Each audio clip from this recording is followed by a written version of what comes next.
هم میهنان عزیزم، همان گونه که در کنفرانس مطبوعاتی اخیر در پاریس اعلام کردم، یک کانال ارتباطی امن برای نیروهای نظامی، انتظامی، امنیتی و دولتی که می‌خواهند مستقیماً با من و تیمم در ارتباط باشند، ایجاد شده است.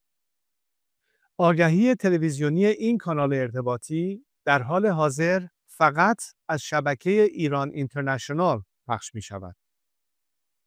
برای حفظ امنیت خودتان، تنها QR کد را در زمان پخش تلویزیونی از این شبکه اسکن کنید و سپس فرم ثبت نام و اطلاعات را تکمیل نمایید. لطفاً دقت کنید که در حال حاضر این تنها کد معتبر است و از اسکن کردن هر گونه کد دیگر، به ویژه در شبکه‌های اجتماعی، خودداری کنید. همچنین خوشحالم به اطلاع شما برسانم که از زمان پخش این آگهی صدها تن به این کارزار همکاری ملی پیوسته‌اند. من و تیمم به طور منظم در خصوص این کارزار اطلاع رسانی خواهیم کرد.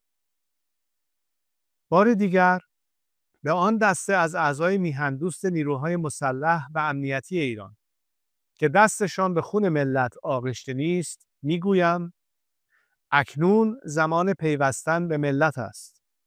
اگر چنین کنید، من تضمین می‌کنم که خدمتتان به ایران نه تنها فراموش نخواهد شد، بلکه گرامی داشته خواهد شد. پاینده ایران.